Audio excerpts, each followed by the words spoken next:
Good afternoon, Laramie County Fire District number 2, Paul Cricks here. Today we're going to talk about thermal imaging. Okay, we're going to talk about our two main thermal imagers that we have in use. Our K53, which is on the first line apparatus, so engine 2.2, engine 2.1, and tower 2.1. And we're going to talk about the K2s. The K2s are on the command rigs, County Chief 2, County Chief 2.1, and County Chief 2.2. We're going to talk about the resolution between the two cameras. We're going to talk about emissivity or reflected images that may be misleading on the fire ground. We're also going to go over their refresh rate, so how quickly they refresh their image.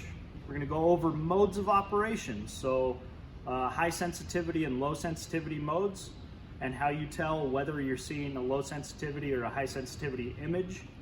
And let me look at my notes real quick. And we're going to talk about the field of view, so how much area you can actually see with one of these.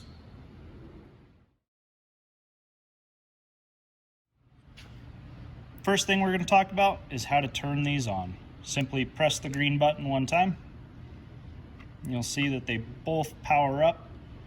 The one on the right powered up more quickly because we had it in sleep mode.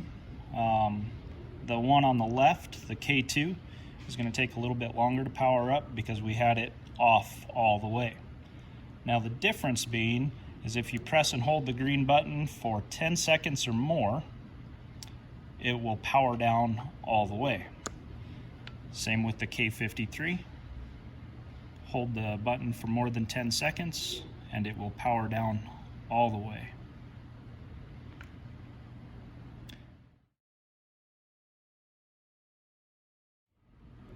The second thing that we're going to talk about is resolution on the cameras.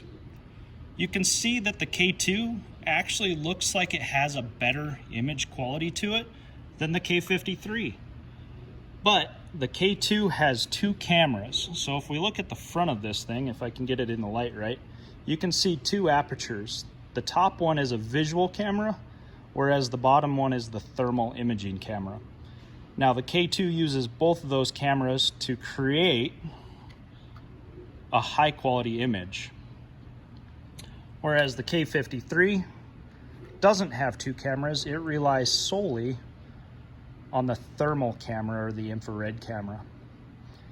So as we look through these, there are some distinct advantages and disadvantages to each.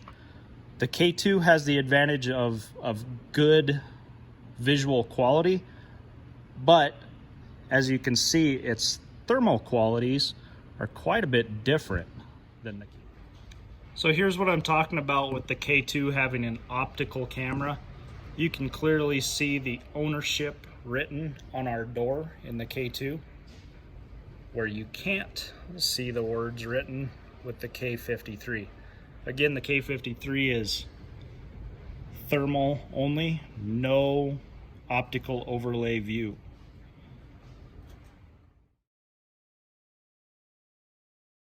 Change. So the mode in the upper left-hand corner, the little triangle, indicates whether you're in a high sensitivity or low sensitivity mode. We'll have the camera follow us back down to the ground. You can see the mode will change along with the image quality. So now we're in high sensitivity, where it picks up contrast a lot better than is if we're in high sensitivity, or excuse me, low sensitivity.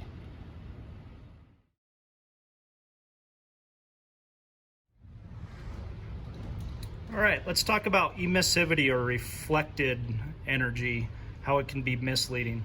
Now you can see the difference between the two images. The K53, again, doesn't have an optical camera and does not see through glass. Neither does the K2, but because it's using an optical camera, you get a false representation of, well, I can see through glass with it, which you can see Legler's arm in the K2's image, but you can't see it in the K53's image. As he moves his hand up, all of a sudden his arm just kind of appears before us. And you can also really tell the resolution of the cameras now. As he holds up different fingers, you can clearly identify that in the K53, but it's very, very hard to distinguish those changes with the K2s. Emissivity, or reflected heat images. In this image, it looks like there's 4 burners going, when in actuality, or in reality, there's only 2. So we've got some reflected heat energy off of a reflective surface, that stainless steel. Okay. Another use for the TIC is being able to see convective currents of heat. Okay, we're looking at a stove burner right now, and you can see the convective heat is much higher than the actual flame height of the burner. So this is a great way to identify flow path or direction of fire travel. You can also see Legler standing there. You cannot see through flames. His hand kind of just disappears back there and then reappears. So this camera picks up whatever is in its foreground. That's why you have to use both the thermal imaging view and your visual eyeball view to really get a full picture of what you're looking at.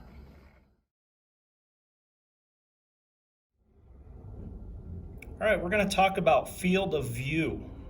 So right now we're at Station 2. We're looking towards the south, down the hallway. And the field of view for the human eye is about 240 degrees left to right. You can see the difference between what you can see in the camera, what I'm talking about, and what you can see in the view of this video. Now, you didn't see Mr. Legler laying there in our thermal imaging camera, but if we simply rotate the view, you get a more top to bottom view of this long corridor. Okay, we can see the ceiling and we can see the floor at a greater distance.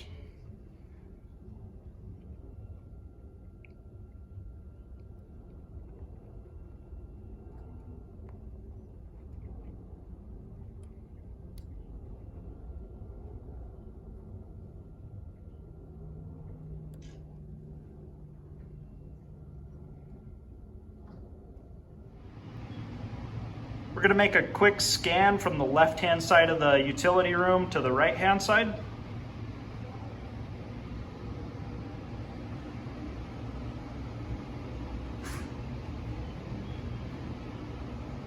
And back again. Versus the same sweep, but now with the camera in the opposite orientation.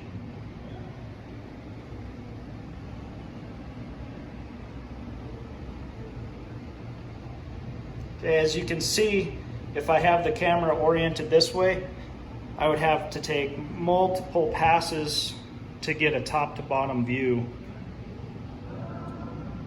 versus turning my camera to get the top to bottom view. We're going to pause on this pressure tank here.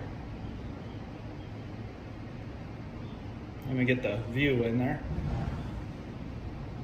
Now, this works with all vessels if there's a liquid and an airspace in them. So you can tell the level of the liquid or the level of the product within the tank. In this case, it's just a water pressure tank. The upper half has a air baffle in it and the lower half has water in it. You can see the temperature differential or the temperature change. All right. Sometimes we get called to a smells and bells or a smell of electrical in a house.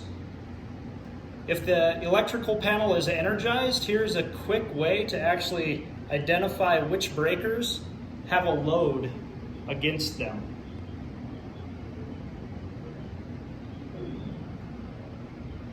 Again, weigh what you're seeing with your thermal imager against what you're seeing with your naked eye.